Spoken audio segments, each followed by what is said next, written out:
Урматтуу ата-энелер, биз бүгүн улуттук эне жана баланы коргоо борборунда ушул борборго келдик. Бүгүнкү маек алуучу адисибиз өзүнүн иш тажрыйбасы 40 жылдан ашкан балдар ортопеди Бегалиев Каныбек Кеңешбековичтен маек алабыз буюрса. Жаныбызга ушу биздин талай гүл курчагыбызды ала келдик. Силер берген алдын ала суроо бергенде майтаман, диспазия жөнүндө болуп турса, ошону Каныбек Кеңешбекович көрсөтсө деген максатта ошол курчагыбызды ала келдик. Азыр ушул Каныбек Кеңешбекович келгичекте курчагыбыздын шымын алмаштырып койдук. Бул буту ачык экен да, буту жабык экен.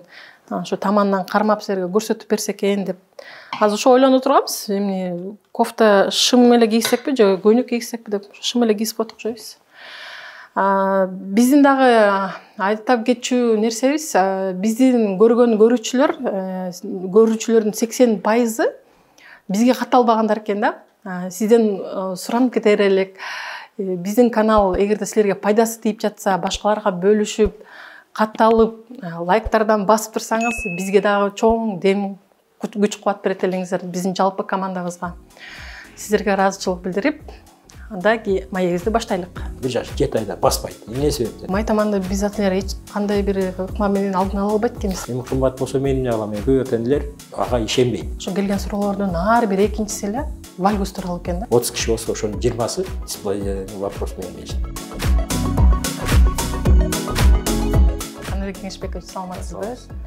Биздин эң эле алгачкы сурообуз ортопедия тууралуу болмокчу. Сиз өзүңүз буга чейин азыр сүйлөшүп жатып айтып калдыңыз. Көпчүлүк ата-энелер билбейт экен, бул эмне деген, эмне жөнүндө. Деги эле ортопедтер сиз эмнелерди карайсыз, эмнелерди дарылайсыз? Рахмат сурооңарга. Эми бул YouTube каналынын көрүүчүлөрүнө мындайча айтмакмын. Ортопедия деп бул илгертеден бери келе жаткан бул билим, илим. Анткени себеби бул ортос деген сөз грек тилинен которгондо түз деп айтылат да. Педия деген сөз бала деген сөз. Эми түз бала дейт. Ал эми кыргызда өзүбүздө илгертен да макалла калп болуп, өзүбүздүн немебиз боюнча тилек айтып келет да көбү. Анткени себеби айтат 6 саганы аман, 12 мүчөлү түгөл болсун депчи. Келин болобу, бирөөгө барып бата береби, ошондо дайыма ушундай айтышат. Анткени себеби деген бул эмне себептен? Биринчиден бул социологиялык илимдердин бирине кирип коет. Баягы айтылган сөзгө караганда, бул бала төрөлгөндө дайыма түз болуп, кадимкидей төрөлүш керек. Эми ортопедияда төрөлгөндө эле антенаталдык периоддо окут. Баягы бала закладка болгон баштап 3 айлыгы, анан кийинки 3 айлыгы деп 3кө бөлүнөт да. Ошо антенаталдык периоддо ар кандай причиналар менен оору сыркоолордун аркасынан грипп болобу, токсикоз болобу, же болбосо башка бир оорулардан чалдыккан энелерден ушундай балдарда ар кандай мүчүлүштүктөр пайда болуп төрөлөт. Касалапс болот, буттары кыйшык төрөлөт, омурткаларынан жапа чегип, жанагындай бел омуртка чуркулугу болуп чыгат, же болбосо спинномозговая грыжа дейт. Ошондойлор болуп келип төрөлүп калат да. Анан ошол кимдерге кайрылат деп көңүл бурушат да. Биринчиден же нейрохирургдарга, же невропатологдорго, же болбосо педиатрларга кайрылышат. Андан кийин баргандан кийин керектүү деформация болгон учурда айтат, ортопедтерге бардылар деп. Мен жана түшүндүрүп башында айтып кеттим. Ортопедия эмне себептен ушун үчүн ортопед деп аталат. Биздин канал алдай деп аталгандыктан балдардын төрөлгөн чактан баштап ден соолугу, дени сак балдарды өстүрүү боюнча мындай айтып келебиз да.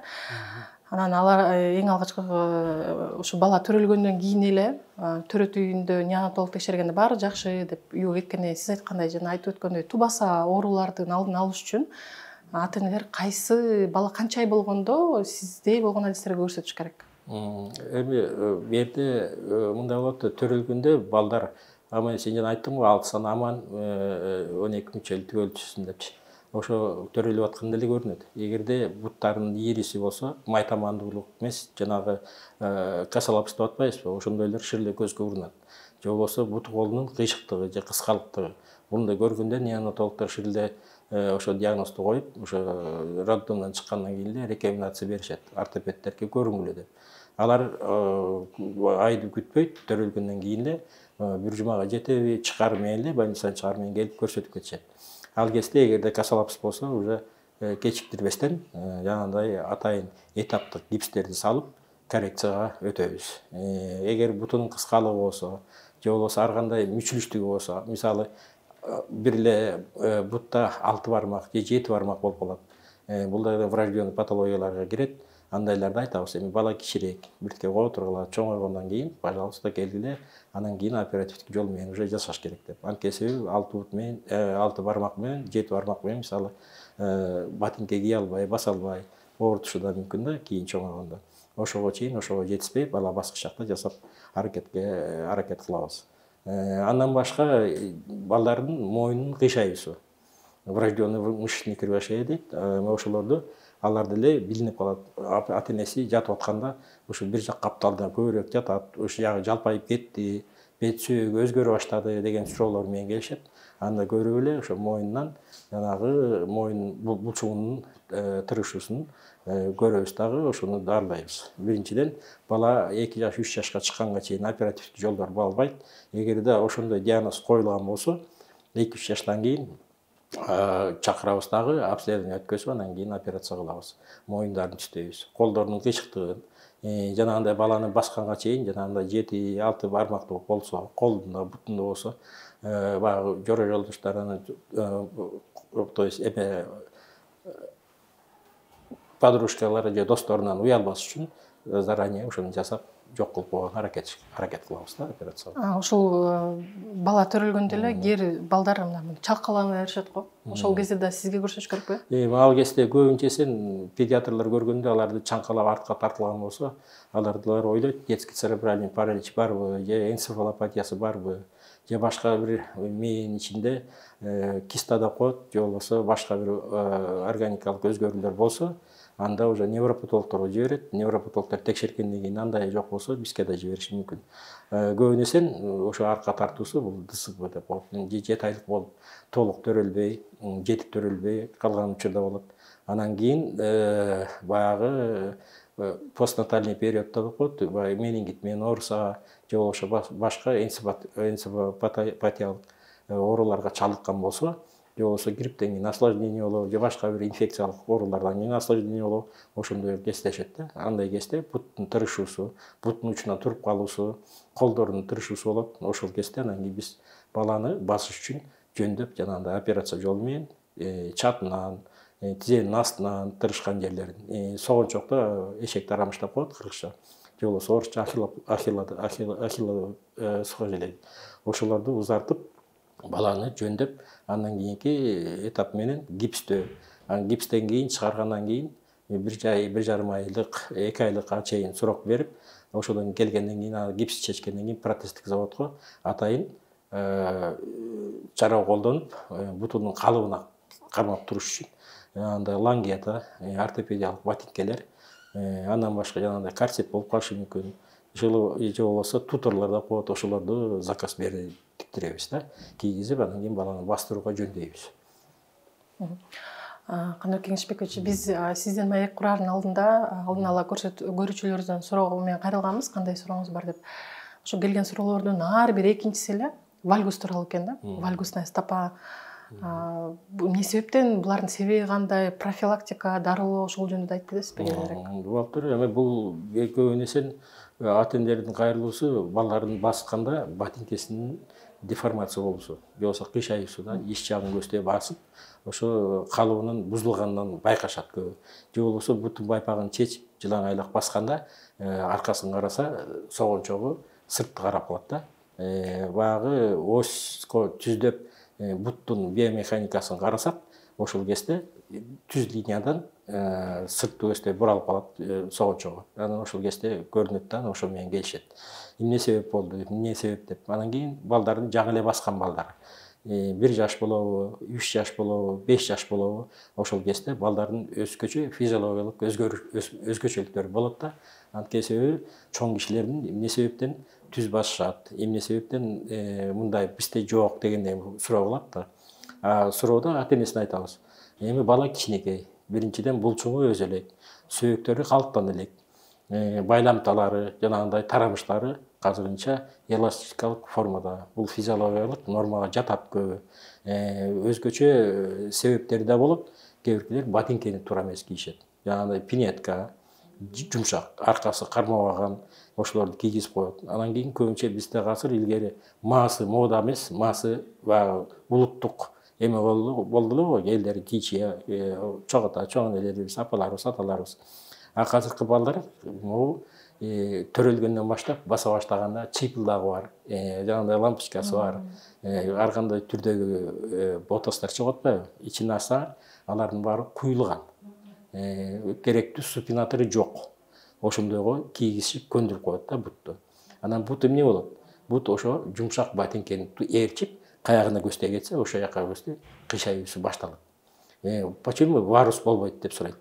Эмне үчүн сыртына кетпейт деп. Анткени себеби сыртында жагындагысы көтөрүп турган жагы, ал жагы бекемирээк болгондой да, ич жагыныкы жумшагыраак болот да, ошон үчүн. Басканда биздин өзүбүздүн анатомиялык түзүлүш боюнча ошо байламталарыбыз сал эластичный болот да, ошол жакты көздөй кайрылып кетет. Анан кийин айтабыз, муну которгула. Колгардан келсе ортопедиялык ботинкелер бар. Же болбосо апкыты катуу ботинкелер бар. Ошолордун алып кийгиле. Илгеркидей госстандарт боюнча иштелген ботинкелер болсо, ошону кийиңиздер. Согончогу таманындагы таканын бийиктиги 2 сантиметрден жогору болбосун, же кем болбосун, ушуну аракет кылгыла деп рекомендация менен кеңеш беребиз. Алып кийгендер 5 жыл, мүмкүн 1 жыл кийет, мүмкүн 2 жыл, көпкө кийгендер 5 жылга чейин кийиши мүмкүн. Анткени себеби балдардын физиологиялык өзгөчөлүктөрү бар. Чоң кишилер эмне болот? Чоң кишилер мектепке барат. 7 жаштан баштап, мисалы 6 жаштан баштаса, физкультурага катышат, секцияларга катышат, булчуңдарын бекитишет. Жанагындай байламталар бекийт. Ошол себептен алар өзгөрүүсү батыраак түзөлө баштайт. Жаш балдардыкы жанагындай анатомиялык өзгөрүүлөр физиологиялык акыбалына жараша ошондойчо кайрылышы мүмкүн. Көрдүңүздөрбү? Анан кийин көп ата-энелерге айткым келет. Мүмкүн болсо ошо балаңарды тургузуп аркасынан карасаңар, эгер кыйшаюусу көзүңөргө илинсе, келип көрсөтүп кетсеңер болот. Биз да кеңешибизди өзүбүз беребиз, айтып турабыз. Ал жалаң эле бир күндүк эмес, ар бир этап менен 6 айда болобу, 1 жылда болобу келип көрсөтүп турасыңар. Эң негизгиси биринчиден аныкташ керек. Эмне себептен? Анан кийин барып ошого жараша дарылоо кетет. Жалаң эле ботинка эмес, ага карата жанагындай физиопроцедуралык эмдөөлөр, парафин коебуз, кээде массаж, лечебный физкультура жазып беребиз. Демек биздин балдарыбыз басайын деп калганда эле дароо эле ошо бут кийимине аябай көңүл бурушубуз керек экен. Көңүл буруш керек, өзгөчө буруш керек. Сиз ушу иштегениңизге 40 жылдан өтүп баратат. Кайсы ортопедиялык бут кийимдерди сунуштай аласыз? Барбы мындай? Азыр көбөйүп кетти да, мындай да суроо келип калыптыр. Бир ата-эне сурап калыптыр. Ушу ортопедиялык бут кийим деген бул чынында эле жардам береби же бул жөн эле маркетингпи депчи? Жок, эми көп энелер азыр могу рыноктун өскөнүнө байланыштуу азыр ар кайсы жактан алып келип атат. Россияныкы бар, Турцияныкы бар, Кытайдыкы бар, кыргыздыкы бар дегендей. Эми бизде эмне себептен азыр кыргыздардыкында өздөрү ушундай организация түзүп алып ботинкке тегишип атат. Бул ортопедиялык жол менен. Алар эң керектүү учурларда биз көп нерсесин өзүбүздүн протездик ортопедиялык борборубуз бар, протезный. Ошол жака жөнөтөбүз. Ал жакта алар инвалиддик болсо гана жасашат да. Калгандары инвалиддик жок болсо, аларга мурдунку хозрасчеттик организациялар алардын баарын алып ташлаган экен, азыр тикпей калган. Ошол себептен жанагындай жеке уюштурулган предприятияларга жөнөтөбүз. Анткени себеби эми бу жерде сиз өзүңүз айтпадыңызбы, көбөйүп кетти депчи, чынында көп. Анткени себеби бул биздин өзүбүздүн шартыбызга, жашообузга ылайыкталып калды да. Эми көп ата-энелер айтат, кымбат экен дейт. Эми кымбат болсо мен эмне кылам эми дейм да. Эми мен жасасам бир жөн. Жасап аткан жердин өзүнүн номенклатурасы менен өзүнүн баасын коет. Ошого жайгыштуу болот. Эми чынын айтканда, берки жанагындай пинетка, жумшак балетка кийгенден көрө, ошондой ортопедиялык ботинка кийсеңер, бул баланын бутун түз карбоо алып келет. Эгерде биомеханикасын өзгөртпөсөңөр, сөзсүз айыгууга алып келет. Дейбиз да. Анан кийин көп ата-энелер ага ишенбейт. Чынын айткандачы. Эми ишенбейт десем, кээ-биркилер кийип 2 жыл 3 жылда результат болду, жакшы, Кудайга шүгүр деп айтса, биз да сүйүнөбүз. Жардам берген экен депчи. Кээ-бирки ата-энелер кийгизбейт. Бул ортопедиялык ботинкелерди бир күндө ашып кетсе 8-9 саат эле кеткен. Бала эртең менен саат 8-де 9-да ойгонот мисалы. Эгер садикке барбаса, үйдө болсо, мисалы, ата энеси курсак тойгузгандан кийин кийгизип койсо, түшкө чейин жүрөт, түштө 1-2-де кайра тамак ичип уктайт да, туурабы? Дагы 4-5 саат эмне болот? 2-3 саат укташы мүмкүн. Андан кийин тургузгандан кийин кайта кийгизип койсо, кечинде жатарга маал болуп калат. Көрдүңүзбү? Ошондо эле эсептеп көрсөңүз, ошо бир күндүн режимине яраша 8-9 сааттан ашып кие албайт экен.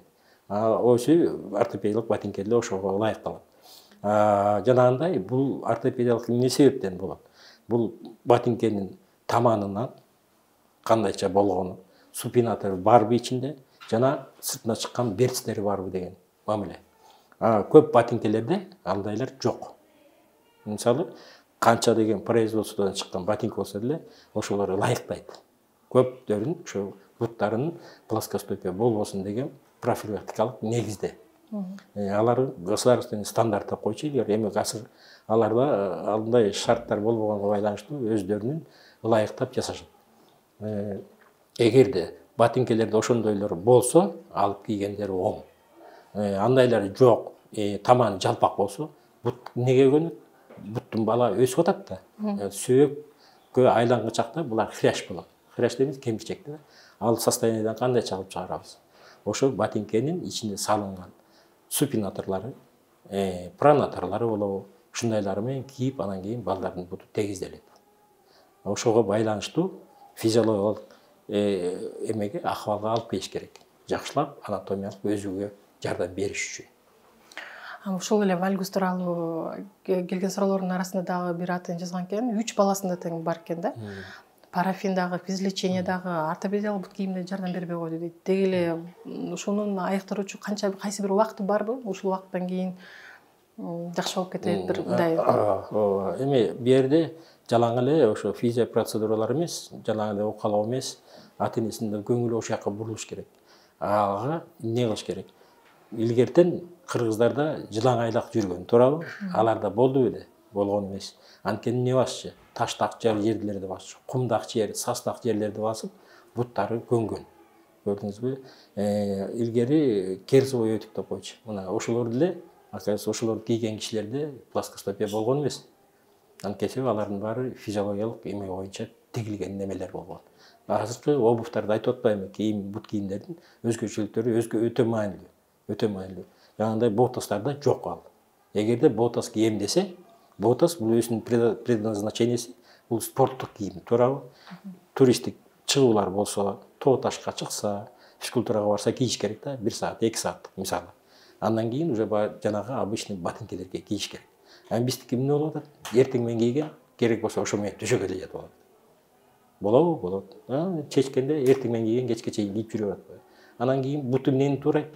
Бут ошо болгон кийгизген калкыңа жараша, ботинкеңе жараша.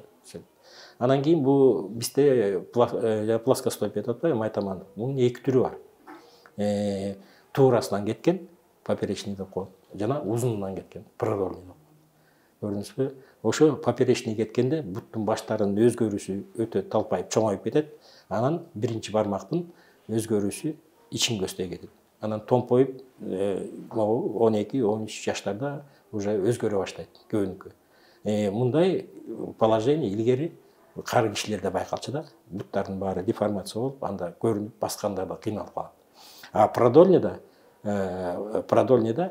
тамандын орто ченинен болот. Мында уже ошо өзүнүн свод деп коет, бут кетменин дөңчөсүнүн төмөндөшү. Ошо ботинкеге ылайыкталыш. Көрдүңүзбү? Ошол себептен анан бут оорусу, бул жалаң эле таман оорубайт. Бул чарчатат булчуңдарын, киликтердин булчуңдарын, тизени чарчатат, оорутат. Андан башка жамбашты оорутат, бел оорутат, кээ биркилердин даже ошого жараша омурткасы дагы ишей баштайт. Көрдүңбү? Ортопедиянын өзгөчө мындай биомеханикалык өзгөрүүлөрүн алып келет көп нерселерден. Майтаман боюнча ата энесинен балага берилеби? Анан ушул бала ушундай ымыркай кезинде эле таманынан карап кантип билсек болот биз? Эми азыр мен биринчи баягы түшүндүрүп коеюн ата энелерге. Эми ата энелердин көп нерселери айтат да, атасыныкы бар эле, меники бар эле дейт. Мун тукум куйбу дейт. Биздин этиологиялык, ортопедиялык ооруларда эч этиологиясы жок нерсе да. Мунун баары эле ошо генетикага жабышып калат, башка радиацияга болот, ата-эненин оорусуна болот, же болбосо наследственный деп коет. Ата-энесинде болсо, баласында да болуп калышы ыктымал да. Андай теориябыз бар. Анан кийин айтат, атасыныкы бар эле, баласыныкы да ушундай болуп атат депчи. Анан кийин айтабыз, көрөбүз. Ата-энесин чечтирип көрсөң, действительно ата-энесинде болуп калат. Же атасында, же апасында. Баласын карасаң, ада да бар. Анан кийин ал себептен, эмне себептен бир күндө эле дарыланбайт ал. Ага жалаң эле кол менен эмебей кылбаштан өзүн баланы тартиптеш керек. Ошо сенин бутуң майтабан болуп атат, айланып балам. Жылаңайлак жүр, таштак жерди бас, упражнение кыл. Могу көрсөтүлгөн YouTube эмес, башка каналда деле бардыгында көрсөтүлгөн. Биздин эле жалаң кыргыздардын ортопедтери жазбайт, Россияныкы жасат, Германияныкы, Казакстандыкы жасат, ошо плоскостопие боюнча. Даже сүрөттөрү, упражнение, эмне кылыш керекке чейин жазылат. Анан өзгөчө өтүп кеткен учурда консервативдик жардам бербесе, анда уже оперативдикке деп коет. Эми анын сөөктөрдү өзгөртүү өтө эле кыйын. 40 миң деп коебуз го, эми 40 миң түздөш оңой эмес. Сөөктүн биомеханикасы ого көтөрүп бузулат. Балдарга андай жаза албайт, көп нерсе. Азыр коррегирующий эмелерди винттерден коюп атат. Эми алардын канчалык процент эмеси жакшы болуп берсе, жакшы коюлса, анда түздөйт. Ал эми ата-энелердин көңүл бурганы эмне себептен? Мына могу курчакты алып келип атайын, эми ушуларды мен көрсөтөйүн. Балдардын таманын астын көрүп туруп, могу кыймылдаган жерин көрүнүзбү? Өзүнүн физиологический след деп коет. Могудан баштап могу жерге чейин кызарып, өзүнүн четтери кызарат да, ортосу агарып калат. Эгерде майтабан болсо, булардын баары кызаруусу жана булганган жери баары бирдей болуп калат да, жалпак болот. Мындай кезде уже көз менен эле көрүнөт. Жок, бул болбосо, сомнение болсо, бизде плантографтар бар. Ошо плантографтарга коюп, ошо менен определитебиз. Канчалык эмеси бар. Же туурасынан кеткен, же болбосо, узунунан кеткен плоскостопия деп коюлат. Ата-энеси көбүнчө отурганда, могу бармактардын башын өйдө көтөрүп мындай кылып кармаган кезде билине баштайт өздөрүнөн. Анан кийин бизге алып келсин, анан ошондо бул көтөргөндө эмнесинен байкайсыз? Антип могу көтөрүлгөндө могулардын баары чоюлганда могулар жап-жалпак болуп, биягы томпоюп чыга калат. Таптакыр бош болуп калат. Анан ошол себептен анан билинет. Анан тургузуп көрөбүз. Буттун булганышы. Могу пол, мисалы бизде баардыгы эле таза эмес, бутуна тургузган кезде бул естественный плантографиясын берет да. Вот буттун булганганын карасаң, сплошной болсо, булганса, значит майтабан бар. Жок, могу кызарган жери, сырткы түзүлүштөрү берсе, анда уже норма деп эсептейбиз да. Носкинен билип койсо болот экен, Ага, баскандан билинет. Түшүнүктүү. Кээ бирки балдардын ботинкесин чечип атканда ботинкесинен деле билинип калат. Кайсы жагына кыйшайган. Жанагы ортосунан тигилген жиктелери иш жакка кайрылып калат да. Демек майтаманды биз ата-энелер эч кандай бир ыкма менен алдын ала албайт экенбиз да? Алдын алыш үчүн жанагындай профилактика өткөзүш керек. Кичинекей кезинде, мисалы 2 жаш, 3 жашында алып келип атпайбы? Балам майтаман окшойт деп. Ал кезде физиологиялык таман астында майлар көп болот. Ал кезде апрелде өтө эле кыйын. Аны айтабыз, бала азыр кичинекей, булчуңдары тол элек, сөөктөрү бек элек, булчуңдары жана байламталары, тарамыштары бака эластичный, биртке кое тургула, могундай ботинке кийгиле, могундай упражнение кылгыла, могундай процедура алгыла дейбиз. Анан 1 жыл, 2 жыл, 3 жылга чейин жасап атат. Ата-эне чарчап кетет да. Ар бир 3 ай сайын, ар бир 2 ай сайын лечение алып турса, анда поликлиникадагы элдин баары таанып калат, өздөрү да жадап калат балдарчы. Айтабыз 3 айда бир алгыла, абдан чарчасаңар. Бирок жана рекомендацияны аткарсаңар, кошумча болот. Кошумча дарылануу болот.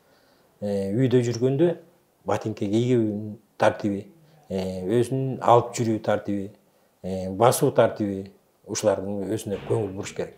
Эми кышкамал, элдер баса албайт да. Кышта жылаңайлак баса албайт. Даже кийип жылаңайлак басса апасы урушат. Бутуң üşүйт, ооруп каласың, ал кийин дейт. Жайкысын күн жылый баштаганда, жер топурак ызыйганда, ошол кезде башташ керек дагы. Естественный природанын эмесин алыш керек, пайдасын. Ташка, кумга, саска басыш керек. Главное, тикенек кирбесин, бутугун тилип албасын. Андан башка бүтке осложнение бербегендей кылып жазыш керек. Эми кийинки суроо дисплазия боюнча болот. бала 2 ай болгондо ошол педиатрга барып көрүнгөндө мен бүт эле ошо эсимде бар да 5 балымды тең эле мынтип жаткызып алып текшерет. Ошону мисалы мен өзүм кайненем көрүп мынтип ал өз айылда медсестра болуп иштейт да. Жана прививкаларды сайып анан мени карап туруп бизде айылда мындай кылбайт экенбиз деп ойлонуп калды да. Демек Кыргызстандын башка жерлеринде мындай стандарт жокпу баланын дисплазиясын аныкташ үчүн мындай? Мен баардык эле мединститутты бүткөндөн кийин баардыгы окуйт ортопедияны, окубай койбойт.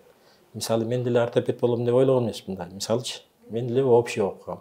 6 жыл багы өзүнүн курсун баардык немелерин баарын өткөнбүз. Бирок кийин институт бүткөндө өзүбүздүн тандообуз менен травматолог болобуз дедик, хирург болобуз дедик. Эми ар кимдин өзүнүн көөдөнүндөгү ишин аткарат да, өзүнүн максатын аткарат. Анан ортопед болуп калдык. Эми бул жашоодо кандай десем, баягы аракет кылганга жараша ошо окутуучу кишилер, менде болгон опуттуу кишилер бул эле байкап коет экен да. Ушул кишиден чыгат, ушул бала ортопед болот деп анан чыгарып алып анан өзүнө киргизип иштетип көндүргөн да. Биздин деле окутуучубуз болгон. Институтта окуп жүргөн эмебиз бул кийинки иштегендеги практикабызга жардамчы болот экен. Окугандан кийин иштегенде сен кайта адан өйдө өзүңдү өстүрүүгө алып чыгат экенсиң да.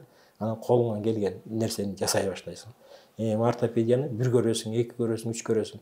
Может 1 жыл түшүнбөйсүң, может 5 жыл түшүнбөйсүң. Но акыры келип ошо ортопедияны кандай түзүлүштө, кандай системада алып барыш керек. Ушулардын баарына көнгөн адам практика жүзүндө көрсөтүлөт. Мисалы дисплазия деп атабыз. Дисплазияны койгондо ушунун 5 симптому бар. Ошол 5 симптомун хотя бы 1-2 туура келсе, дисплазияга подозревать эте башташ керек. Анткени биринчи первичный профилактический осмотр 2 жашында болот. 2 айында. Ошол кезде АКДС жанагы эмесин саят, анан кийин бүттүк специалисттерден өтүп чыгат да, анан ортопедтерден кошо өтөт. Ал кезде айтат, дисплазия барбы жокпу депчи. Дисплазия бар деп айтыш кыйын болот. Анткени бала кичинекей. Жанагы жилдин, кашка жилдин томугунун өсүүсү хрящевое положениеде болот да, көрүнбөйт. Көбүнесечи. Жанагы верхложный впадина деп коет, ошо жамбаш чуңкуру. Ошолордун өсүүсү, ошолордун баары 2 айында рентген тартканда ошондой чыга берет. Аны биз апрелден үчүн баланын өсүү убактысын күтүшүбүз керек. 5-5,5 ай, 6 айында тартсак, ошо жамбаш кашка жилдин башындагы томукчасынын сөөккө айлануу процесси көрүнө баштайт. Мына ошол кезден баштап, анан кийин баягы дисплазиясы барбы жокпу ошодон билинет да. Анан көп эле ата-энелерге айтабыз. Бала кичинекей азыр. Рентген тартканда да ошондой дисплазия чыгып калышы мүмкүн. Жөн эле дарылай бербей, өзү болсо 5 айдан кийин рентген тартып, ошону апрель эткенден кийин дарылайлы деп. 5 айда келишет, 5,5 айда келишет, кээ биркилердин шарты болот, болбойт. 6 айда келишет, рентген тартып келгенде уже положение башкача болот. Эгер ошол кезде жанагы жамбаштын чуңкурчанын крышалары начар болсо, головка өспөй калса, анда уже дисплазия коебуз дагы дарылайбыз. Дисплазия деген бул уже жамбаштын чыгып кетиши эмес, же жарым чыгыш эмес да. Бул жөн эле баягы өрчүгүү процесс, кечигүүдө. Аны жанагындай физиопроцедуралык негизде дарылайбыз. Эгерде ошончо эле абдан терең өзгөргөн болсо, анда шинкалар болот. Шина ЦИТО деп коет. Центральный институт травматологии и ортопедии Москвадан чыккан. Ошолордун шинкасын кийгизебиз. Андан башка шина Виленского деген бар. Андан башка дагы кандидаттык защита болгон Жамалбекова деген кызыбыз. Жамалбекованын эмеси бар. 2ден турган шинка. 2 мурда бирөө эле болсо, 2 үстүнө чыгып чыгарган дисплазияны дарылоо ыкмасы. Муну менен да дарылайбыз. Аны үчүн эсептеп, ошону чыгарып берип, балага кийгизип, анан кийин дарылоо менен жүрөт. Ал жалаң эле ошол эмес. Илгери эмне себептен ата-энелер аркасына көтөрчү. Эмне себептен Индияда балдарды капталына көтөрүп, балдарды дисплазиясы жок чоңойткон. Биздин ата-энелер деле билишкен. Ошондой кезде артка мингизишкен, же болбосо астына көтөрүп, мындай иши бутту разведение положениеде алып жүрүп дарылашкан да. Эми дисплазия бул 1000 бала төрөсө, ошонун 5%-инде болушу мүмкүн. Көбүнесе баягы опыту жок, башка бир ортопед эмес врачтар көрүп, дисплазия экен десе, ата-энеси ыйлап келет даже. Ушундай экен деп. Эми айдан көп капа болбогула, биринчи рентгенин көрөлү, андан кийин барып билинет. Рентген тарсак сол эле чыгат. Андай айтам, шинканын кереги жок. Мындай дарылагыла, мынткиле мынтип көтөргүлө. Азыр памперс деген чыккан. Широкий отведение кийгичи. Ошо памперс деле ошонун ролун аткарып коюп атат азыр. Демек пайдалуу жагы, пайдалуу жагы да бар экен. Жалаң эле зыян жагы болбойт, анан пайдалуу жагы ошо бала кичинекей кезинде талтайып калат экен дагы ошо өзүнүн эле ролун аткарып, шинканын ролун аткарып коет. Сиз азыр айтып калбадыңыз, эмени дисплазиянын 5 симптому бар деп. Ошону негизи эле Кыргызстан боюнча ортопеддер айбас турбайбы? 15 санда дедиңизби? Масыл эле шаардын ичинде ошондой. Ошто 5-6 бар, Жалал 3-4 бар. Эми эсептесеңиз аякта 10 киши, биякта да 10 киши, 15 киши ошо менен. Кыргызстан боюнча 7 миллион кишиге 20-25 киши. Ушундай да. Эми ортопеддерди саны көбөйтсө болмок, көйгөй бул чоң. Анткени себеби эмне себептен болуп атат? Бул жерде очередтен билинет да. Эмне десең эле поликлиникадан баары келишет. Шаарда 20%, 19 поликлиника азыр алардын баарын объединить этип азайтып эметип коюптур. Ага карабастан ар бири өзүнүн функциясын аткарып атат да. А жерде хирургтар менен педиатрлар, неврологдор көрөт да, жиберишет. Анын ушул жерде очередь болуп анан көп болушат да. Анын эмне себептен причина? Көп эле ошо келгендердин, кайрылгандардын саны ошо дисплазия менен кайрылышат. Көрдүңүзбү? Могу жерде 30 киши болсо, ошонун 20сы дисплазиянын вопрос менен келишет. Ону башка менен келишет. Эми ошол бизде мисалы Алайда, Таласта, Нарында жашаган апалар алдын ала эми ошондой сиз айткандай ортопеддер аз болсо үй шартында кантип байкалат симптомдорун айтып мындай симптомдорун ошо 5 симптом деп атпайбы. Биринчиден ошо баланын бутунун кыскаруусу көрүнөт. Бир. Экинчиден жанагындай кошумча сызыкча болот. Балтыр сүйүк, балтыр жагында. Балтыр мүнткенди мо жерге, мүнткенди балтыр жагында, могу жерлеринде болот. Мындай биягында 2 полоска болсо, биягында 1 полоска болсо, бул дисплазиянын белгиси. Жок, деп ошо белгилери, симптомдору. Анан буттун кайрылып калышы. Мисалы бир буту түз турса, бир буту мындай кайрылып калат. Андай болушу мүмкүн. Анан үчүнчүдөн баягы бутту сыртка баягы керген кезде бир жагы кетет, бир жагы кетпей калышы мүмкүн. Же болбосо эки жагы тең кетпей калышы мүмкүн. Же болбосо мындайда баягы естественный физиологический гипертонус деп коет. Балдар өзү чоңоюп чакта ар кимдин колу тийсе тырышууга, защита кылууга өзүнүн жөндөмдүүлүгү бар да. Любой адам ошондой болот. Кичинекей бала болсо дагы ошо чоң колду билет. Анан ошолор тырыша баштайт, анан жаңылыштык болбош үчүн дагы бир сере текшеребиз, жеңилдетип, мындай кыймылга келтирип алып анан билинет да. Анан кийин үчүнчүсү эме деп коет, щелчок. Же болбосо жамбаштын тырсылдоосу. Анан көп эле ата-энелер келет. Мындай бутун эметсем эле тизеси тырсылдай баштайт депчи. Бала бутуна туруп баспагандан кийин в любом случае муундардын баарында тырсылдактар болушу мүмкүн. Мүмкүн, анткени чыканактуу болушу мүмкүн, ийинде болушу мүмкүн, жамбашта болгону, тизеде болгондор уже ортопедке кайрылуусуна себеп болот да. Ошо 5 симптомдору болсо үйдөн өздөрү эле ата-энелер байкап, ошо менен келе берсе болот. Анан баягы көп деле убакыт кетпейт. Эми, конечно, шаар ичи болсо жеңил автобус менен келишет. Баткенден, башка райондордон, региондордон келе турган болсо, Ысык көлдөн, Таластан эме атат. А бул Чүй тегереги жакын. Ошол себептен буларга көп мындай проблема түзбөйт. Эми сырттан алыстан келгендер, айтабыз, эми ушунча алыстан келет экенсиздер, ушунча суроо менен кайрылып атасыздар. Тигини дарылапсыз. Ушудан кишинин телефонуңарды алды элек, сүрөткө түштү элек, бара албай атабыз дейт. Анан айтам, азыр деген техниканын заманы. Техниканын заманы. Телефонго сүрөткө тартып туруп, жакшылап туруп, көлөккө түшпөгөндөй кылып, эме кылып туруп, тартып туруп, анан кийин WhatsAppка салып койгон, WhatsApp менен эле жардам берип коебуз. Кээпкилерин ошондой эле онлайн консультация берип коюп атпайбызбы? Эми убар болуп келбесин депчи. Ошондо азыр биздин көрүүчүлөргө сиздин WhatsApp номериңизди жазсак болобу?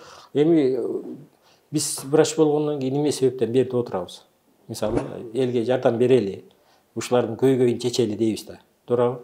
Ал бияка келгенде, бул Баткенден бияка келгенче экономически канча болот? Кайта кетиши канча болот? Кыштын күнү жол тайгалакта барып келиш, 2 ашуу, 3 ашуу ашып келишет. Ошол эле кыйынчылык тургузат да, туурабы? Ошол себептен кыйналбасын. Мен телефонду берип койгула, колдон кесип жардамды аябайбыз. Бул суроону дагы берип кеткен. Өлкөнүн баягы өзүнүн эмеси бар да, 8ден кийин биз да эс алабыз. Жумуштан кийин эс алабыз. Саатын айтып койсоңуз канча убакытка? 8ге чейин салып берсин, андан кийин өстүндө эле үйдө окуубуз бар, балдарыбыз бар, небере чөбөрө бар дегенде ошолор менен отурабыз. Тартип башка эме менен иштер менен болот. Кээде китеп операцияга даярдангандан китеп окуйбуз. Керектүү нерсе атлас карайбыз дегенде ушу убактыбызды мага өзүмө керектүү убакытты албасын да. Бул ошо тактап кеткениз дагы биздин мекендештер чет жакта жашаган, мисалы Америкада эле ушундай адистерге кайрылыш үчүн аябай кезек күтүп, ой менен бара алышпайт экен да. Демек биздин жарандарга дагы WhatsApp аркылуу консультация берилет экен. Биздин менталитет башка. Ооба. Биз кыргыз бири-бирибизге жардам бербесек, ынтымактуу болбосок кандай эмне болобуз? Ошол да эми колун салып койсо кыйынчылык эле жок жооп берип коюштун. Мындай экен, эгер татаал болуп калса айтабыз, келгиле, дарылаш керек экен, мындай жазып берейин. Анда Баткенден болсо да келишет. Таластан болсо да келишет. Ооба. Оштон деле келишет. Таптакыр эле ошо мүмкүнчүлүгү жокторго деп айтып атабыз. Ошо мүмкүнчүлүгү жокторго болсун, салып койсун, биз жок дейбиз, көрүп. Барыбыз эле баланын ден соолугун биринчи орунга коюп эмеспи? Негизги ошол да, биздин улай турган эмне? Улутту улай турган уул кыз деп коет эми баягы. Чоңоюп атканда алардын ортопедиялык проблемасы болсо, бул ата-эне үчүн өтө психологиялык оор нерсе да. Жамбаш чыгып кеткен болсо операция болот, буту колу сынса, туура эмес бүтүп калса ада проблема болот. Күйүп калса андан беш бетер болот.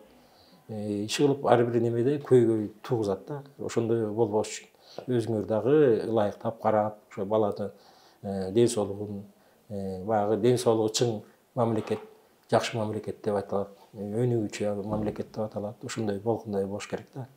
Мисалы биз врачтардын жүрөгү таза деп ойлойбуз. Ошентип эле айтабыз баарды. Келген суроолордун арасында дагы бир апа жазган экен. Баласы 3 айлык болгон экен. Анан момундай бутка тургузганда бутка турбай атат деген үчүн эмдөө прививканы албай метатвод кылып койду дейт да. Ошондо канча айында балдар мынтип бут менен жерге туруп калыш керек? Эми ал деле индивидуально. Ар ким өзүнүн немесине жараша болот. Кээ бирки балдар баягы 7 айлык болуп төрөлөт, 8 айлык, 9 айлык балдар эле слабый болот. Ал балдарды тургузсаң эле турбайт. 3 айында, 5 айдан жогору көздөй уже тура баштайт да. Өзүнүн могу физиологиялык положениясы боюнча 1 жаш, 1 айларда чаңкасынан гана жатат. 2 айларында уже мойнун көтөрүп, кандайча мойнун кармап калат. 3 айында уже томолонуп, 4 айында томолоно баштайт. 5 айларында уже эмне кылат? Аракет кылат.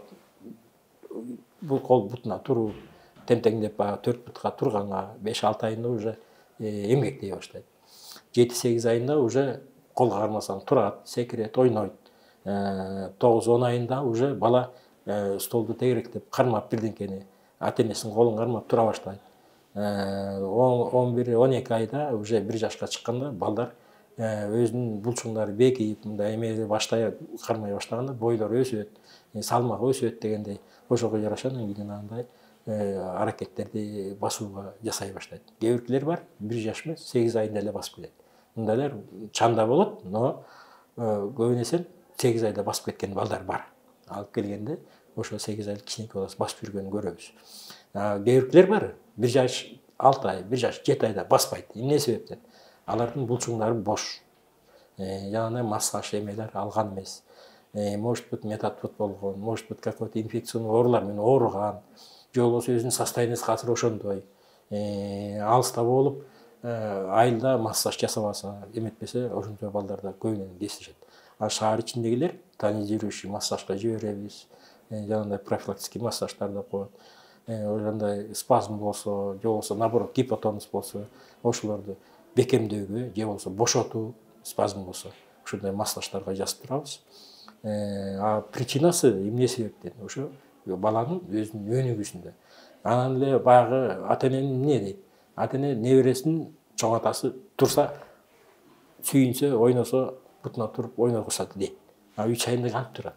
3 айында ал только жөрмөлө эмеспи, томологонду билбей атса. Туурабы? Анын көбүнесе шашылуу да болчу.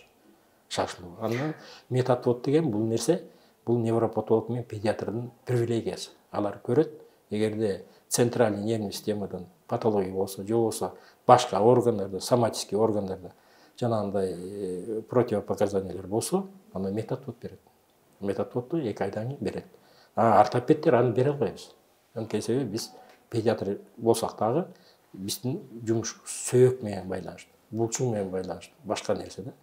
А метод болот, ал ошо невропатолог менен педиатрлар. Эми сколиоз боюнча суроолордун арасында дагы болгон экен, 6 айдык балада сколиоз болушу мүмкүнбү? Анан өспүрүм балдар, биздин балдар чоңоюп келаткан балдарда дагы ошол сколиоздун алдын алуусу кандай? Эмнеге мисалы көп балалуу үйлөрдө кичинекей балдар берип коет эмеспи, көтөрүп жүрө берет. Ошондо дагы мисалы кыйшайып калышы мүмкүн деп, мындай биз ата-энелер катары кантип алдын алсак болот балдар сколиоз болбошу? Эми бул сколиоздун пайда болуу нерсеси бул өзүнүн омуртканын физиологиясына жараша. Мисалы желкеде 7 омуртка бар. Арка омурткада 12, бел омурткада 5, анан куймулча омурткада ар кандай болуп калат, 5тен 6га чейин, 7ге чейин болуп кетет. Ошол менен эми бул эмне себептен кыйшайт? Кыйшайган себеби туаса нерсе болсо, жана омурткалардын ортосуна дополнительный клиновидный позвонок деп коет. Же болбосо клин түрү омуртка өсүп чыгат. Анда оң жагына чыкса сол жагына кыйшайт, сол жагына чыкса оң жагына кыйшайт. Бир эмес, бир нече зонада болуп калышы мүмкүн. Желке зонасында, же болбосо аркадагы омурткаларда болот, же болбосо белдеги. Эми белдегилер болгондо анда уже сколиоз эзобраздык түргө өтөт. Жанагы латын тамгасында эс деген тамга барбы, ошондой сыяктуу болуп. Жана ошол эле өзгөрүү менен жалаң эле омуртка кыйшай бастан кабыргалар да кыйшайт. А кабырга кыйшайгандан кийин эмне болот? Дистопия органов деп коет. Ички органдардын өзгөрүп кетүүсү. Же болбосо ордунан козголуусу, башкача түргө айланып кетет. То есть айланбайт, башкача жака бурулуп калышы мүмкүн. Мындай кезде эмне кылабыз? Мындай кезде баланын киринтип атканда, чечинтип атканда карап туруш керек. Биринчи чөтөгөндө чаңкалап жатсак төшүнөн билинет. Бир жагы томпоюп калат, же болбосо бир жагы жалпайып калат. Мына ошондо аркасына жатыш керек. Ичине жатсып, аркасын караш керек. Аркасында эгер бала жаткан кичинекей болсо, омуртканын сызыгы менен өткөзсө, жанагы кыр арканын үстү менен, ошо менен өткөзсө, эки кол менен омуртканын немесин кармаса, бир жеринен кыйшайса эле, көңүл буруш керек. Андан башка баскан бала болсо, баскан баланы жылаңач тургузуп туруп карасаңар, теги далынын түзүлүшү же бир жагы көтөрүлүп калат, же бир жак далы түшүп калат. Ошондой мезгилде билинет. Жанагындай мышечный валик деп коет. Ошо кайсы жагына кыйшайса, ошол жактын булчугунун томпоюшу. Мына ошодон билинет. Кээ бирки балдардыкы бар, шырлы омурткасынан кыйшайлар болот. Андайда уже чоң тревога уруп келиш керек, көрсөтүш керек. Керектүү корсеттерди, Ленинградтын типтеги деп койчу илгери. Азыр андан башка да турецкийлер чыгып атат, германскийлер чыгып атат. Могу Меди деген центрде сатат. Андан башка доктор Хаус деп ошолардын баарында бар. Просто баланын жашына яраша ылайыктап туруп анан кийиш керек. Баланы алып барып ченеп көрүп анан алыш керек. Баары эле жөнүнө алып келип эле балама керек деп барсаңар чоң болуп калат, же болбосо кичинекей болуп калат. Аны андай кылбай ошо баланын өзгөргөн жагын көздөй ылайыктап туруп гана коюш керек. Ошондо гана анан жакшы результат берет. Андан башка сууга сүзүү, массаж жасоо, электростимуляция, булчуңдарды ток менен дүүлүктүрүү, андан башка жанагындай турникке ойноо, сууга сүзүү, ушундайлар эмелер бар. YouTube каналда бүттүк эмелер бар. Дыхательный гимнастика деп коет. Аларды колдонуш керек. Жанагындай турникте кантип ойноо керек. Жатып алып кантип жасаш керек. Дубалга туруп кантип жасаш керек. Столдо отуруп кантип жасаш керек. Ошолордун баарын түрлөрүн көрсөткөн. Биз деле ошолорду түшүндүрүп беребиз. Ошолорду көрүп, даже кете электе ата-энесине жазгыла, мына окугула деп көрсөтүп, моундай кылга деп көрсөтүп беребиз. Ошону бизден сизге сунуш болот да, YouTube каналда бүт эле орус тилинде эмеспи? Биз бирөө ушундай өспүрүмдү таап кыргызча тартсак уруксат бересизби? Сиз көрсөтүп, жана сиз ата-энелерге түшүндүрүп берем деп атпайсыз? Момундай кыласың, тигиндей. Ошону эле биз сиз айтып берип тартсак. Кээ бир мисалы бар да, орусча түшүнбөгөндөр болот арасында. Уруксат бересизби? Бир күнү убактап ушуну тартканга. Орусчабы? Жок, кыргызча, тескерисинче кыргыз тилинде. Болуп туруп, эми бул YouTube каналга чалып атасыңар, бул 53 миң жасап атасыздар да, туурабы?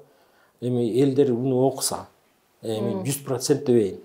Ошонун хотя бы жарымысы көрсө, бири-бирине айтат да. Жарымысына, туурабы? Ошол менен белгилүү болот, ошол менен билинет.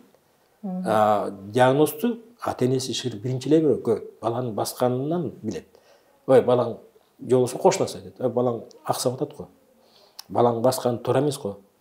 Эңкейип басат экен, үңкүйүп басат экен, чаңкалап басат экен деп ушундай түрлөрүн айтат.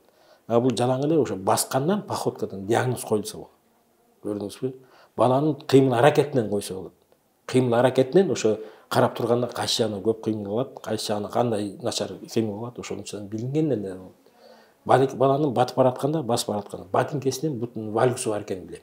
Мисалычы, бул эми баягы күндө көрүп жүргөн нерсебиз. Базарда көчөдө кетип баратканда эле тамашалап коет. Көчөдө барып эле диагноз кое бересиң депчи. Андай эмес. Карасаң ботинкесин баскан. Баланын проблемасы бутунда экен. Токтотуп кээде айтып калам. Ботинке кийбесиң, муну карачы, мен апасына, атасына айтып калам. Барчы балаң буту кыйшык го. Ошон ал эметкен. Боюну кыйшыктар ширле көрүнөт. Омурткасы кыйшайгандар чечингенде могу футболка кийип бараткан балдарда кадимкидей көрүнүп калат. Ошолордон айтасың, көрдүм эле айланайын, тигил бул деп. Эми баягы бул профессионалдык оору, өзүбүздүн оорубузду алчы. Чач таратышта иштегендер бөлүп баратып, чач өсүп калыптыр, алып койбойбу дейт, сиз айтасыз. Эми D3 витамин боюнча азыр аябай көбөйүп кетти. Кайсынысы деги жакшы, арзаны, кымбаты? Сиз негизи ортопедтер көп жазат эмеспи? Ошол D3-нин ата энерге кеңешиңиз кандай болот? Кайсы? Эми мындай эффективирээк. Эми D витаминди бул күндүн нурун алуучу нерсе да. Эми көбүнесе балдар күзгө маал төрөлүп атпайбы? Мисалы сентябрда, октябрда ошол мезгилде салкындап калат, балдар ата энеси балабыз тумоолоп калбасын деп көп алып чыкпайт да эшикке, күн көрбөйт. Илгери профилактика кылуу үчүн даже кыштын күнү күн чыкса айнеке коюп, күндүн нурун алчу да. Илгери. Илгери десем 20-30-40 жыл мурда может быть. Биздин жаш кезде ушинтип айтып болчу. Анан кийин эми азыр витамин түрү толтура. Фирмалардын түрү толтура, туурабы? Эми кандай дейбиз? Только бу жерде сертифицированный нерселерин алыш керек да. Анан кийин эмне башка мамлекеттик эмес организацияларда сатып атпайбы? Маркетинг кылыпчы. Толтура. Тяньши, Хова, Сибирский здоровье. Эми баары эле эми алардын баарын сертификаты бар жок экенин билбейбиз да биз. Бизге келген аптекадагы сертифицированный дарылар бар. Аквадетерин, D-витамин плюс жанагындай D-кальцин, ушундайлар сыяктуу уже бул медициналык сертификаттан өткөн. Уже булардын баары мамлекеттик больницаларда, учрежденияларда колдонулган нерселер. Ошолорду жасабыз. Анан кийин кээ биркилер мамашалар айтат, американский ичип атам. Бирөө бар экен, Хованыкын ичип атам дейт. Бирөө айтат, Тяньшинкин ичип атам дейт. Мен айттым, аларды мен текшерип көргөн эмесмин айлай. Биринчиден, ошо D витаминиңердин канча дефицити бар. Ошо анализ тапшырып көргүлө. Кальцийиңердин канчалык составы бар. Аны текшерип көргүлө. Анан барып дары берели. 5-6 айында эле ичире койсоң болбойт да.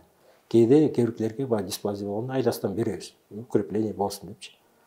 Анан кийин алардын баары сертифицирован. D-кальцин дегенибиз бар. Андан башка брикезабыз бар. Ошол эле аптекада сатылат. Бул аптекадан алынган нерселер. Аптекадан демек алынган. Аптекадан алсын, сунуш кылганыбыз ошол. Жанакы Америкадан келген айхип аркылуу сатып аткандарга сиз эч кетип айта албайт экенсиз. Эми аларды мен текшерип көргөн жокмун, ичип көргөн жокпуз. Балдарга берип көргөн эмесмин мен, мисалчы. Анан кийин мен болгону эмне кылам? Баягы өзүнүн жүрөгүндө тазалыгым менен ошо аптекада болгон нерселерди бердим. Андан башка лишний эле берилбейт экен. Эми кичинекей балага бергенде эле эмне кылат? Эмгекти жаап жиберет. Эмгегичи жанагы. Ал эми балдардыкы положено нормада 8ден 11 ай 1 жашка чейин бүтүш керек да. Кээ биркилердики 6 айында эле бүтүп калып атпайбы? Ал эмне себептен? Может, ата энеси, баягы энеси боюнда бар кезде жакшы тамактанган, кальций жакшы ичкен. Демек эрте бүтсө бул жакшы эле нерсе экен да? Жок, эрте бүтүп калса кайтадан бар проблема берет да. Бүтүп калгандан кийин пульсация жок болуп калат. УЗИ текшерейин десе, пульсация жок болсо, УЗИда текшерилбей калат. Башынын ичи мисалы. Анын үчүн рентген тартып калат, же болбосо компьютер тартып калат, же МРТ тартып калат, ар кандай болуп калат. Ошол себептен УЗИ тартыш эмне жагдын тартат? Ошо ачык родничок бар жерлерден тартат. Көрүсүз, кальций мисалы организмдин өзүндө жетиштүү болсо берип берейин да. Ошон үчүн анализдерин текшерип көрүш керек. 2де 2,5 жогору болсо, анда берип деле керек жок. Эгер 2ден төмөн болсо, анда бериш керек. Өзүнүн нормалык стандарттык нормасы бар, ошого жараша. Сиз уруксат берсеңиз, бизден ата энеден келген суроолорду 5 суроо берейин, кыска жооп берген.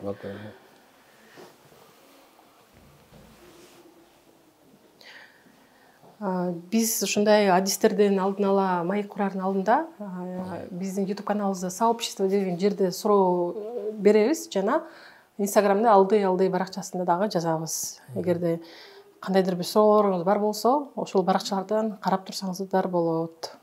Балам 12 жашта буту ооруйт. Врачтарга алып барсак, сөөгү өскөндөн ооруйт деп коет. Канчага чейин мындай болушу мүмкүн дейт. Балдардын туура суроосу эле жакшы. 10 жаштан баштап бала абдан эле тез өсөт да. Бир күн карасаңыз эле каникулга чыгып кайта келип, айлыга барып кайта келсе баласы уже чоңоюп саңкайып калат. Эмне себептен? Бул баланын өзүнүн физиологиялык өсүү процесси болот да. Бул 10 жаштан болушу мүмкүн. Кээ бирлердики кечиги 12 жаштан 16-18 чейин өсүшү мүмкүн да. 18 жашта зона роста деп коет.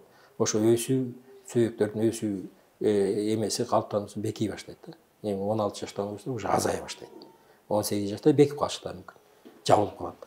Кээ бирлердики бар, баягы өзүнүн состояниясына жараша 25 жашка чейин узаргандар да бар экен. Зона росталар ошо 25 жашында да көрүнүп турат да. Көбүнесе эмне себептен оорутат? Баягы булчуң сөөккө караганда кечирээк өсөт. Биринчи сөөк өсө баштаганда тартылуу күчтүү болот. Мына көрдүңүзбү, тартылуу күчүнө эмне болот? Бала кээде чыдабай оорутат. Буундар какшатат. Жана зона роста көбүнчө эпифизардык жана проксималдык жактан, метафизардык жана эме жактан оорута баштайт. Ошол мезгилде дагы өзгөрүүлөр көп болот. Жанагындай остеохондропатия деп коет. Остеохондропатия деген бул сөөктүн туруп эле асептикалык некрозго пайда болот. Же чирүү деп коет. Чирүү десек, инфекция болуш керек да. Бирок асептика деген сөз микробу жок чирий баштайт да. Бул остеохондропатиянын түрүнө кирет. Дагы өзүнүн 5 стадиясын өтмөйүнчө айыкпайт. Көбүнчө эмне бар болот? Болезнь шнца деп коет. Же болбосо согончоктун дүмүрчөсүнүн сезгени оорусу. Андан башка тизеде болезнь озгочлятора дейт. Бул балтыр сөөктөрдүн томук аркылуу барып ошол жерге бекиши. Жанагындай тартып оорутканда, жанагындай фрагментация жүрөт. Аны ошол кезде ооруй баштайт да, баланын буту шишип, моолар томпойуп, ооруганда баса албай калат. Кээ бир балдар 12 жашта намаз окушат. Мисалы, 13 жаштагылар отура албай атамбай ушинтип оорутат дейт. Кантип оорутасың? Кантип отурасың? Отура албайсың, бул тесең ооруп атпайбы? Сага болбойт, биртикке кое тур. Спортко барба, физкультурадан бошон, секция, боксту кое тур. Футбол деген теппе, велосипед теппе оорутат. Кээ бирлер тире албайт. Кайдылы ооруп кайлышат. Бунун өзүнүн лечениясы жанагындай эле физиопроцедура, массаж, парафин, кальций жасабыз, витамин жасабыз. Кээде укол да жасап беребиз. Ошолорду алып турушат. Жалаң эле ал эмес, жамбаштын эмес. Болезнь пертеса деп коет. Муну кыргызча боргемик дейт.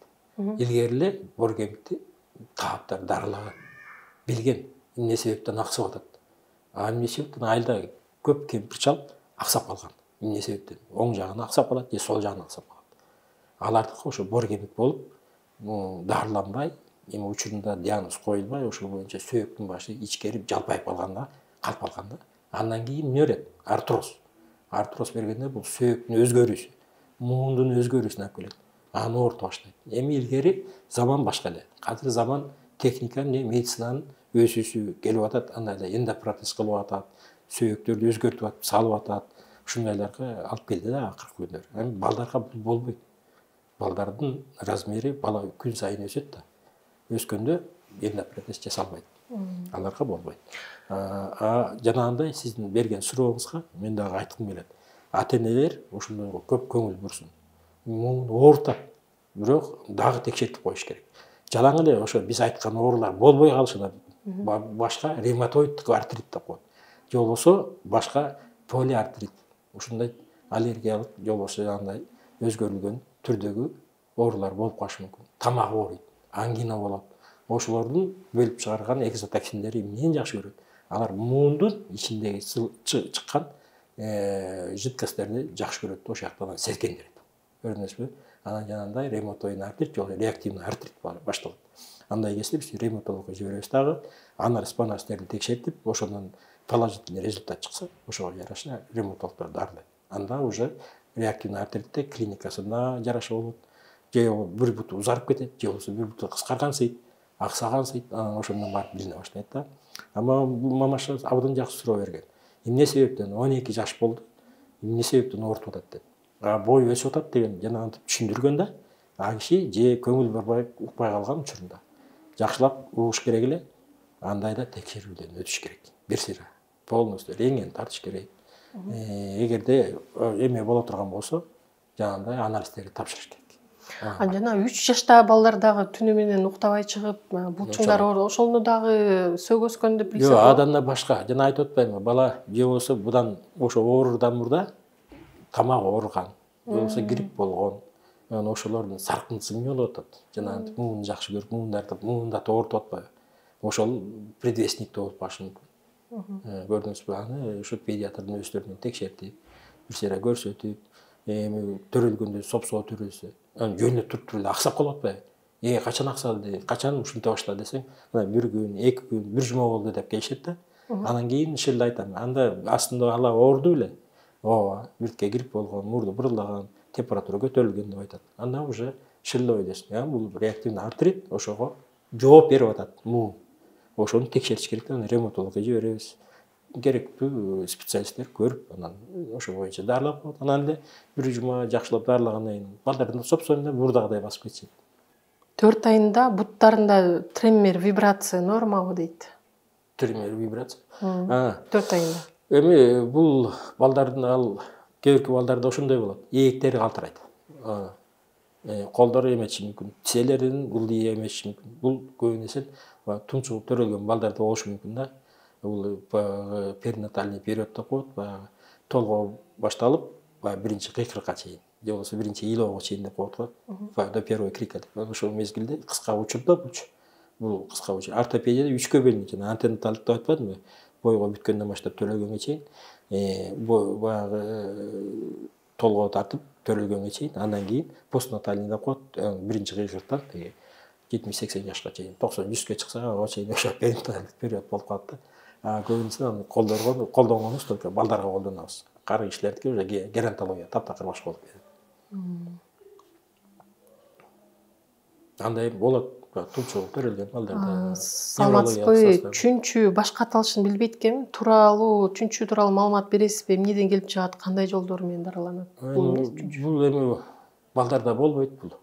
Бул чүнчү деген бул взрослый кишилерде төрөттөн кийин баягы кандай десем, симфизит деп коебу? Ошондой баягы жолдон, төрөт жолунда кошулган сөөктөрдүн ажыроосу, ошолорго чүнчү берет да. Же болбосо төрөгөнгө чейин берет. Төрөгөнгө чейин көп кыймылдабайт. Активдүү болбой жата беришет. Же болбосо баягы кайын журту жакшы болсо келин аяп коеланайын, тынчат, аман эсен төрөп бер дегендей мамиле кылып коюшат да. Ошол кезде чүнчү басып кетет. Аял кишининчи. Баягы оор болуп, көтөргөн оор болуп калат. Анан баягы эмне салмак өскөн сайын баланын дене эмне болот? Жумшак ткандар, нервдерди кычат, кыпсыйт, аркырык болот, чоюлат, ошо менен баса албай кыйналышат. Ошолорду айтат чүнчү деп. Кызым 11 айлык, бутунун учу менен турат, бутун түздөп койбойт. Баса элекпиз, кандай кылса жакшы жардам берет? Мындай ар кандай причиналар бар да. Жана ДЦП дебедимби? ДЦПда центральный генез болгонго байланыштуу афференттик, эфференттик жолдор деп коет. Афференттик ылый берсе, эфференттик жооп берип, жооп жок да. Ошол себептен өйдө кылбай калышы мүмкүн. Ал бул неврологияга тийиштүү. Ал эми эгерде ошол эле бала бир учурда учуна коюп, кайта табанына койгон болсо, анда проблема болбойт. Ал убактылуу эле нерсе тарап кетет. Өсүп, басып, ботинке чуркап ойногондо эле кетип калат. Эгерде ал дайыма ошондой болуп, буттун учуна туруп, буттары тырышкан болсо, анда уже невропатологко көрсөтүш керек. Бул жерде дагы балам 2 айлык, бир жакты көп карайт, жатканда банан образный болуп кетет, түздөй берем дайыма. Эмне кылсам болот дейт. Банан образный болгондо. Банан ошо мындай бир жакка кыйшайып кете турат. Жана айттым го, жатканда туура эмес жатышуу. Эмчекпе койгондо дагы туура бериш керек. Өзүнүн правиласы бар. Кормить эткенде сол жакка салганда кармоонун ыгы, оң жакка эмчекке салганда анын өзүнүн ыгы, ошондой жарашы болсо, балада андай болбойт. Кээ бирки мамашалар бар. Балам жоош, жата берет деп жаткызып коет. А бала эмне кылат? постоянно бир жагына жатат Бир да, жагына. жалпайып кетет. Баш сүйгүч. Анткени себеби булардын родничокто койбойм, жанагы эметкендер, бекиликте. Алар еще хрешевое положение турганына байланыштуу. Ошолор жанагы кыйшайып кетет. Анан асимметрия жүрүп атат деп, биринчи эле врожденный кривошея деп айтпадымбы? Бул эмнеге алып келет? Убактылуу, временный. Мышечный эмес, привычный кривошея деп коет. Ошого алып келиши мүмкүн. Анан жанагынтип бала постоянно мынтип карай бергенге байланыштуу, балада каяка кетет, кайсы жагына караса ошол жагына кетет. Ошо жанагы бананга окшош болду, мындай болуп кайрылып калат деп отурбайбы? Неврологический состояние да болуп калышы мүмкүн. Анын үчүн невропатологко көрсөтүш керек. Кызым 6,5 ай болуп калды, дагы деле оодарыла элек. Эмне кылсам болот? Башындагы 4 айдан өтүп 5 ай дегенде кармаган. Тонус бар болушу мүмкүнбү дейт. Жок, тонустан эмес, ал проблемасы башында. Аны невропатологко көрүп, УЗИ тартырсын. УЗИ головного мозга тартсын, невропатологто көрсө, может дополнительно дагы текшерүүдөн өткөрүшү мүмкүн. 6 айлык балдарды азыр рентген тартышы мүмкүн, же болбосо жанагындай УЗИден өткөзүшү мүмкүн. Же болбосо ЭЭК деп коет, энцефалограмма дегендер, ошолордон тартып, ошолор менен гана билиниши мүмкүн. Очаговый симптоматика жокпу, ошолорду билиш керек. Органический изменение барбы жокпу, ошонусун билиш керек. Ал болбосо бизге деле келсе, биз деле көрүп беребиз, анан керектүү жакка жөнөтүүгө жөнөбүз бар. Каныбек Кекешбекович, сизге чоң рахмат, ыраазычылык билдиребиз. Сиздин ушул өзүңүздүн эле WhatsApp номеримди берем, жооп берем дегениңиз эле кандай чоң жардам болот көпчүлүк биздин мекендештерге, жарандарыбызга. Эгерде кандайдыр бир ата энелерге кеңи айта турган кайрылууңуз бар болсо, айтсаңыз болот. Эми кымбаттуу YouTube көрүүчүлөр, азыр эмне заман, техниканын заманы деп атат. Телефондун түрү бар. Кичинекей кнопочныйдан баштап iPhone'га чейин, туурабы? Ошонун баарын YouTube'да көрөсүңөр, андан башкасын көрөсүздөр. Ар кандай ооруларды сурасаңар да жооп берет. Анатомиясын сурасаңар да жооп берет. Бүттүгү бар да. Эми ошого эгерде кандай бир проблема болуп кала турган болсо, өзүңөр ошого эле YouTube каналга кирип карасаңар, жазсаңар чыгарып берет. Плоскостопия десеңер, плоскостопия чыгарып берет. Буттардын кыйшайы, плоско-вальгусный стопа десеңер, аны да чыгарып берет. Кривошея десеңер, аны да чыгарып берет. Кайерде дарылет деп сурасаңар, аны да чыгарып берет. Иши кылып, балаңарды жакшы карап, балдарыңарды баягы өзүңөрдүн биринчи аныктооңор, биринчи өзүңөрдүн сурооңор ошого ылайыктуу болот да. Анан жанагындай өзгөрүүлөр болсо, мен айткандагыдай, бутунун кыйшаюусу, кыскаруусу, же болбосо башкача бир өңдө, түстө боло турган болсо, кайрылыңыздар, аны көрүп бергенге, жардам бергенге биз даярбыз.